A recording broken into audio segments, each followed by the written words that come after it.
ตัดยังเอ้ยตัดผักตู้บ่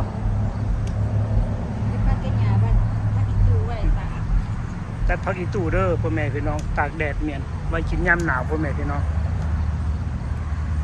ผักอีตู้ก็งามยังบ่ได้ไปตลาดฟอดเว้นจักเทื่อไปซื้อหน่อไม้มาเฮ็ดหมอกไว้กินน่ะพ่อแม่พี่น้องหมอกก็เอาไว้ตู้แข็ง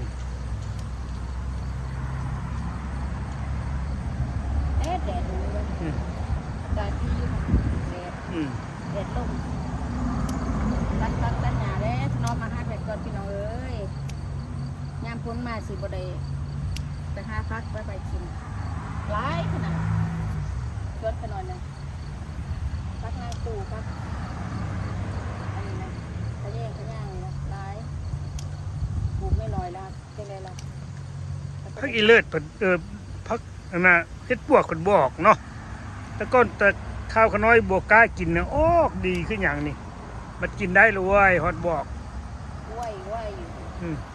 แมนอุ่นนี่นี่จ้ะดูกระตุกนี่กระตุกกระบอกออกกระตุกแล้วมาหอมแล้วมันรู้สึกอันนี้เด็ดมากวิสดุ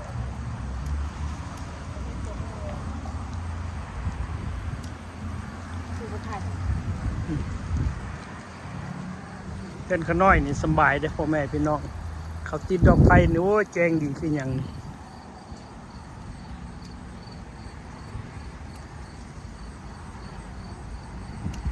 ไปใส่หมวกกระเบนแล้วเพิ่นกระเบนหน้าเห็นหนวดเลยโอ้ยได้อยู่เนาะพี่น้องมันฮอดจักหน้าสั้นหน้ายาวบ่เพิ่นกระเบนเลยเว้ยนายเนียนนี่แหละเราจะเตือนอะไรสิความจริงเนาะพ่อแม่พี่น้องใส่หมวกมันกระเบนเลยก็น้อยห่อนเด้หมวกกันนี่มันจับกระทงหมดละตัดมักซรีเช้านี่ก็ได้หม้อนึงต้มแล้วเรียบร้อย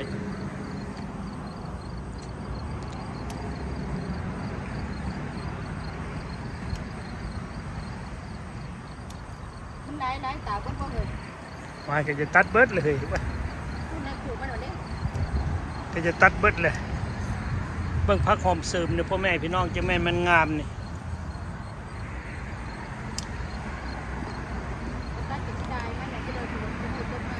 อันนี้เป็นก๊กยังเฮ้ยนี่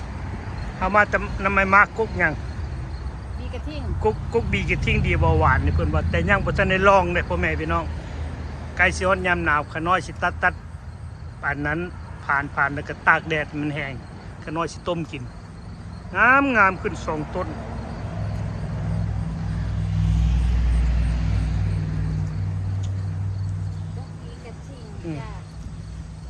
โอ้แดดหอนคนรู้เนี่ย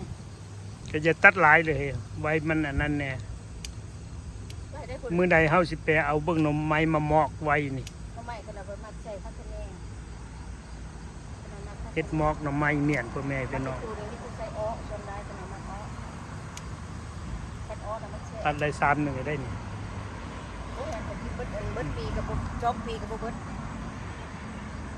ตัดแล้วมันก็ป่งใหม่อีกได้พ่อแม่พี่น้องดอกมันจะตัดเด้อไว้เอาแนวมัน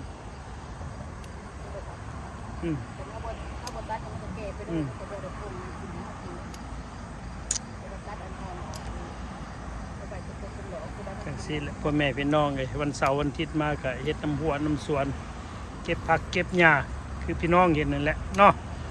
พอได้ถ่ายพี่ให้น้องเห็นอยู่แถวใดก็เห็นกันเบิดพ่อแม่พี่น้องหักแพงกันคือเก่าแหละทั้งพี่น้องอลาสก้าเด้อคิดฮอดคิดถึงกันคือกันนั่นแหละคนลาวด้วยกันพ่อแม่พี่น้องหักแพงกันไปพุ่นกินปลามาพี่กินข้าวก็ว่าไปเนาะ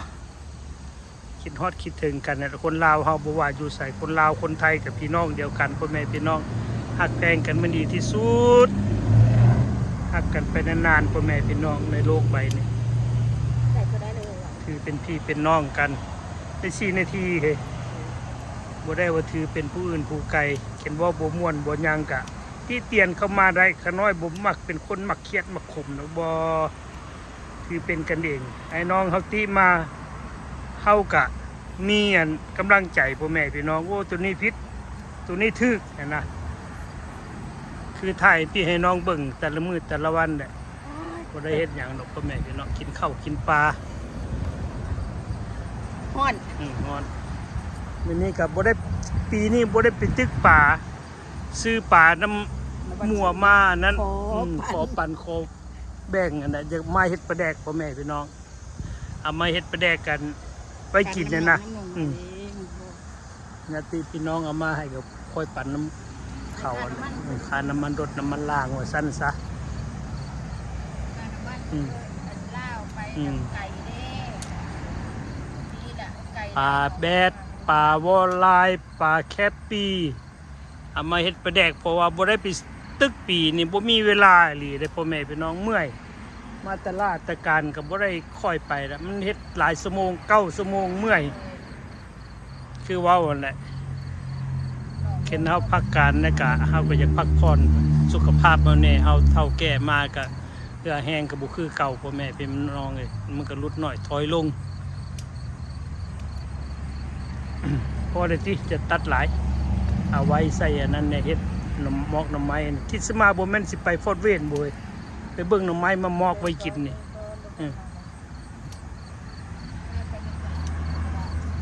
โอ้หมักปิ่นนี่ก็อันนี้ก็เครือหมกบวบเด้อพ่อแม่พี่น้องเป็นลายขนาดถ้าเบิ่งมันใหญ่กันนี้มันกำลัง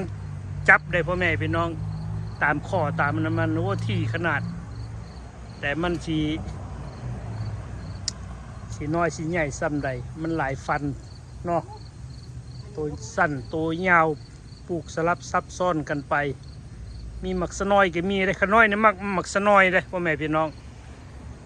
กินโอ้คักแกงเส้นหน่อไม้ก็แซ่บหมักสะน้อยนี่หมักบวบนี่ขน้อยบ่หมักปานใดแต่เมียขน้อยหมักเบิ่งหมักถั่วนี่ก็โอ้ยพ่อแม่พี่น้องจะมันเป็นกระดักกระดอกซอยยำย่างอยู่อย่านะในยังก็อย่านะตัวใดเกิดก็เอาไว้กินเบิ่งมันสิทนบ่ขน้อยก็สิบ่ลกมันได้กินมากนั้นมากเนี่ยมาทิ่มใส่เงาไม้นี่พ่อแม่พี่น้องบ่ฮู้ว่าต้นหยังปลาไว้ลงเบิ่งปีตะก้อนขน้อยลกทิ่มได้คือเป็นไงยังพี่น้องเม่นมาบอกนะเด้อพี่น้องเด้ออันนี้ก็เครือของห่อเด้อบอกเพิ่นนี่มาใบจะสิเป็นไงนี่เด้จักในหยังพ่อแม่พี่น้องอย่าคืออันใบอันมะเขียบเนาะก็ได้เอาบ่เขียบมากินเด้เบิ่งอันนี้ก็ผักสะแงะเด้อพ่อแม่พี่น้องอันนั้นก็ต้นคูณเงินคูณคำคูณเฮือนคูณซานเอามาปลูกเนียนพ่อแม่พี่น้องมาเขาจะทายเองเอาต่อไป พี่เนียนเฮือนนำได้มื้อนี้พ่อแม่พี่น้องพ่อพี่น้องว่าแม่นใบอีสังบอกขนาดนี้เด้อนี่นะขนาดบูว่าแม่ยังปีนี้เกิดเป็นย่อมอยู่นี่ก็เป็นจะเกิดตั้งแต่นี้ละนี่เห็นป่ะมินมาบอกเด้อพี่น้องกันว่าใบคูนก็มันเป็นแบบนี้เนาะต้นคูนอันนี้บ่แม่นนี่แม่นบ่หรือบ่แม่นขนาดกับบูนี่มินมาบอกนี่เด้อพี่น้องมันต้นนี่หยังอันนี้ผักขะแยะนี่ปลูกนั้นมันบ่ใหญ่สิได้แนวอยู่บ่นี่ก็แล้วแต่ละอันสิได้เอาเขาได้เฮือนตัวนี้มีหลายอยู่พุ่นนี่เกิดไปฮอดพุ่นขน้อยก็ว่ามันมีหลายอยู่มันต้นหยังขน้อยก็ยังบ่ฮู้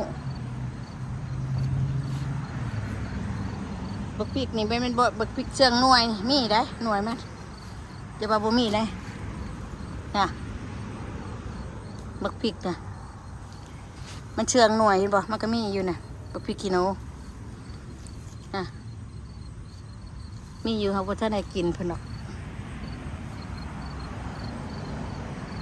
บ่แม่นหยังดอกขน้อยก็ดอกๆเรียบๆในสวนขน้อยนี่ล่ะโอ้หยากีดกูบักเขือข่อยนี่บักเขือนี่เขือหำมาอันนี้เป็นหลายๆเห็นบ่บ่มีหญ้านี่ขน้อยเอาอันขี้ดินเอาพยางปกแต่ก่อนขน้อยปลูกบักพริกเดี๋ยวนี้ปลูกบักพริกแต่มันนี่ปลูกให้มันเอาไว้เอาอันต้นยางซื้อต้นยางมาปกแล้วก็มันหญ้าหลายเบิ่งผักขะแยงนี่กันเลยคิดว่าให้ขน้อยเฮ็ดหยังดี พี่น้องอยากได้มาเอาเลยไปใส่แกงหน่อไม้พี่น้องนั้นดกแกนสปอร์ตเท่านี้นะมาเอาเด้อพี่น้องมาเอาเด้อตัดไปคือหนึ่งนะได้ตั้งหลายชงตักไปตากมาเอาไปใส่แกงหน่อไม้เด้อพี่น้องเด้อเพราะจึงไข่ข่อยจีบ่งามน้ำหมึกอื่นนี่เลยนะปลูกหลายหมึกอื่นนี่จะตัดใบมันน้ำอยู่ต่างตากพักยางก่อนพักอีตูก่อนเดิมตากพักอีตูก็ได้ใบใส่ขนมอาหารยำเขากินอันยำผลนะอันนี้บักแข่งไร้น้ำบักแข่งคมไร้น้ำพี่น้องโอ้อันนี้เกี่ยวลำไปดอกมีอะไรได้นี่จะได้กินนะ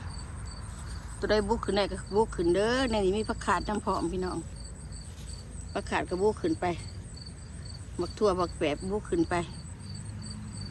บนบักทั่วก็อันยะอยู่ที่ดินกันตัวได้เก็บโบเห็นในปีหนาก็ร้ายตื่มอีกร้ายก้นเก่าอีกอันยอดนี่ยังยอดแช่รี่วะกูดูแวดีได้มันมาปงหอดพี่วะดิแม่นได้นี่ยังคือปงสอดมาหอดพี่วะตายมันจะบหกไปบ่แทน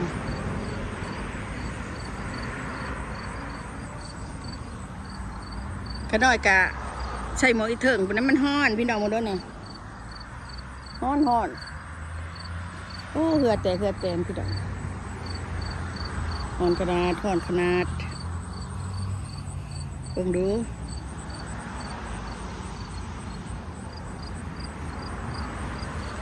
มีแต่ของกินในสวนนะแล้วก็จะตัดหญ้าอันกูสวนนี่ตัดกับบ่ตัดหญ้าบ่ขนมว่าคือบ่หญ้าปานใดหรอก